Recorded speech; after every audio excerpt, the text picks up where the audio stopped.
ఏ పంటకైనా చీడపీడల తర్వాత అమిత నష్టకారిగా ఉండేది కలుపు. తీయిద్దామంటే కూలీల కొరత, అధిక ఖర్చు. ఒక్కోసారి అధిక వర్షాలకు కలుపు తీయించలేని పరిస్థితులు ఎదురవుతూ ఉంటాయి. కలుపు తీయించడం ఆలస్యమైతే చీడపీడలు పెచ్చరిల్లి చివరకు దిగుబడులు తగ్గిపోయే ప్రమాదం కూడా ఉంటుంది.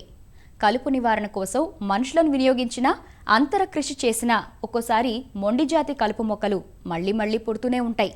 కలుపు మందుల ద్వారా తక్కువ ఖర్చుతో వీటిని అరికట్టే అవకాశం ఉంది. అయితే ఈ రసాయనాల వాడకం అంటే కత్తి మీద సామే. కత్తికి రెండు వైపులా పదునున్నట్లు సరిగ్గా వినియోగిస్తే ఎంత ప్రయోజనమో, ఇష్టానుసారంగా వాడితే అంత హానికరం. సరైన మందును ఎంచుకోకపోయినా, మోతాదుకు మించి వాడినా, వాడే పద్ధతిలో లోపాలున్నా అసలు పంటకే కాదు, మున్ముందు వేసుకోబోయే పంటలకు ఎసరు వచ్చే ప్రమాదం ఉంటుంది. కాబట్టి కలుపు రసాయనాల కొనుగోలు, వాడకంలో అవగాహన తప్పనిసరంటూ వివరాలు అందిస్తున్నారు ఆచార్య ఎన్జీ రంగా వ్యవసాయ విశ్వవిద్యాలయం నోడల్ ఆఫీసర్ మరియు కలుపు నిపుణులు డాక్టర్ అట్లూరి సుబ్రహ్మణ్యేశ్వరరావు.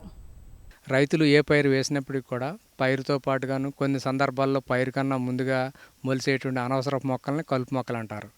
రైతు సోదరులు కూలీలు దొరకపోవడం వలన, కూలీ రేట్లు ఎక్కువగా ఉండటం వలన కలుపు మందుల వైపు మొగ్గు చూపడం జరుగుతుంది. ఈ కలుపు మందులు వాడకం అనేది పురుగు మందులు, తెగు మందులలాగా కాదు. ఎందుకంటే మనం నిర్మూలించవలసినటువంటి కలుపు, మనకు కావాల్సినటువంటి పైరు కూడా ఒకే కుటుంబానికి చెందినవి కాబట్టి మనం కలుపు మందుల వాడుకలో చాలా జాగ్రత్తలు సేకరించవలసింది. ఏ పైరులో ఏ కలుపు మందు ఎంత మోతాదులో వాడాలి, ఏ సమయంలో వాడాలి, మిగతా వివరాలన్నీ తెలుసుకున్న తర్వాతే వాడుకోవాలి. మనం స్ప్రే చేసేటువంటి కలుపు మందు మూలాన ఆ పైరుకే కాకుండా పక్క పైరుకి ఎటువంటి ఏదైనా ఇబ్బంది కలుగుతుందో లేదో చూసుకోవాలి. వరి పక్కన కనుక ప్రత్తి, మిరప ఇటువంటి పైర్లు కనుక ఉంటే మనం ఈ ఎట్టి పరిస్థితుల్లో కూడా ఈ 2,4-D సంబంధిత మందులు పిచికారీ చేయకూడదు. ఉదాహరణకి 2,4-D మందు మనం వరిలో స్ప్రే చేసినప్పుడు 1 కిలోమీటర్ దూరం వరకు కూడా ప్రత్తి కానీ, మిరప కానీ పైర్లు ఉంటే ఆ గాలికి వెళ్ళి ఆ పైర్లు దెబ్బతినడానికి అవకాశం ఉంది. అలాగే మనం స్ప్రే చేసే మందు మూలాన ఈ పైరు కాకుండా తర్వాత వేయబోయే పైరుకు కూడా ఏదైనా నష్టం కలుగుతుందో లేదో కూడా తెలుసుకుని కలుపు మందు వాడాలి. ఉదాహరణకి మొక్కజొన్నలో మనం ఎట్రజిన్ అనే మందు వాడతాం, కానీ అది సురక్షితం. ఇది అలా కాకుండా మొక్కజొన్న తర్వాత మనం కూరగాయ పైర్లు, సున్నితమైన కాకర, దోస, బీర లాంటి పైర్లు వాడదలుచుకున్నప్పుడు అటువంటిప్పుడు మొక్కజొన్నలో ఎట్రజిన్ అనే మందు వాడకూడదు. దానికి బదులుగా ప్రత్యామ్నాయంగా మనం పెండిమిథిలిన్ అనే మందు వాడుకోవాలి. అట్లాగే మనం వేసే పైరు ఏక పంటగా వేసామా, అంతర పంటలు ఏమైనా ఉన్నాయా కూడా చూసుకోవాలి. అలాగే సాధ్యమైనంత వరకు కూడా ఈ కలుపు మందులు సిఫార్సు చేసినటువంటి మోతాదు, ఉదాహరణకి 1 నుంచి 1.5 కిలోలు అంటే 1 కిలో అంటే తేలికపాటి నేలలోని అర్థం, 1.25 కిలోలు మధ్యపాటి నేలలోని, 1.5 కిలోలు అంటే బరువైన నేలలో వాడాలనేటువంటి అర్థం. అట్లాగే సాధ్యమైనంత వరకు కలుపు మందుల్ని తేమ ఉన్నప్పుడు మాత్రమే స్ప్రే చేయాలి. తేమ లేనప్పుడు మనం కలుపు మందు స్ప్రే చేసినా పెద్దగా ఉపయోగం ఉండదు. కలుపు మందు స్ప్రే చేసేటప్పుడు గాలి ఎక్కువగా ఉన్నప్పుడు కలుపు మందులు స్ప్రే చేయకూడదు. ఎందుకంటే గాలికి వెళ్ళి పక్క ఉన్న పొలంలో కూడా దెబ్బతినడానికి అవకాశం ఉంటుంది. అట్లాగే ఇంకొకటి ఏంటంటే ముఖ్యమైన విషయం, ఈ కలుపు మందుల్ని పురుగు మందులు, తెగుళ్ళ మందులు మొదలైన వాటితో స్పష్టమైనటువంటి సూచనలు లేకుండా కలపకూడదు. స్ప్రే చేయాల్సినటువంటి వాల్యూము, ఉదాహరణకి మనం చేతి పంపుతో చేసినప్పుడు అన్నీ కూడా కలుపు మందులు 200 లీటర్లు ఎకరానికి. అదే తైవాన్ కానీ లేకపోతే పవర్ స్ప్రేయర్ కానీ స్ప్రే చేసినప్పుడు 100 లీటర్ల నీరు. అంటే మందు మోతాదు ఏమీ మారదు. కలుపు మందులు కొనేటప్పుడు కూడా లేబుల్ మీద ఉన్నటువంటి వివరాలన్నీ కూడా క్షుణ్ణంగా తెలుసుకోవాలి. ఏ రకమైనటువంటి మందు, దాని మీద ఏమైనా సిఫార్సు చేసింది, ఇటువంటి మందులన్నీ కూడా. అట్లాగే కాల పరిమితి దాటినటువంటి కలుపు మందుల్ని మనం వాడకూడదు. కలుపు మందులు ప్రత్యేకించి కూరగాయ పైరుల్లో కానివ్వండి, ఉదాహరణకి టమాటాలో 20 రోజులు అప్పుడు అంటే అప్పుడు ఆ టైంలో పూత లేదు, ఏం లేదు కాబట్టి వాడుకోవచ్చు. అదే పూత పింద దశలో మాత్రం కలుపు మందులు వాడకూడదు. అట్లాగే పశుగ్రాసాల్లో వాడేటప్పుడు కలుపు మందులు ఆ నిర్దిష్ట సూచించిన సమయం తర్వాత మాత్రమే కోసుకోవడం కానీ చేయాలి. అట్లాగే సరైనటువంటి నాజిల్ వాడుకోవాలి. ప్రత్యేకించి చేతి పంపుతో వాడుకునేటప్పుడు ఫ్లడ్ జెట్ నాజులు కానీ లేకపోతే వేరే రకమైన నాజులు కానీ వాడుకుంటే మంచిది.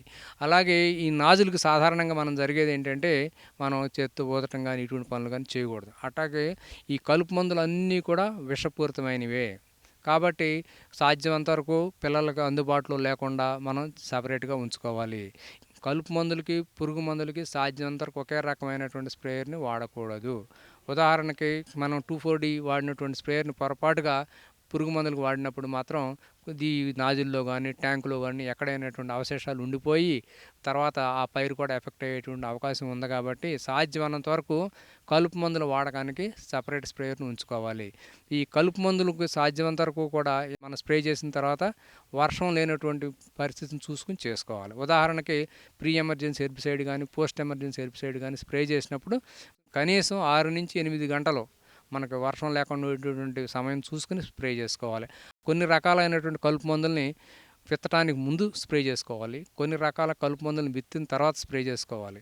కొన్ని రకాల కలుపు మందులు పైరు వేసిన తర్వాత వాడుకోవచ్చు, పైరు కలుపు మొలిచిన తర్వాత కూడా వాడుకోవచ్చు. ఉదాహరణకి ఆక్సిఫ్లోరోఫెన్ అనే మందు ఉందనుకోండి, ఉల్లి విత్తిన వెంటనే వాడుకోవచ్చు, ఉల్లి మొలిచిన తర్వాత 20-25 రోజులప్పుడు కూడా వాడుకోవచ్చు.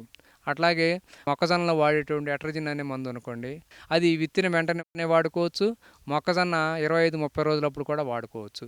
అయితే ఏంటంటే ఆ కరెక్ట్గా తెలుసుకుని మోతాదు వాడే విధానం మారుతూ ఉంటుంది.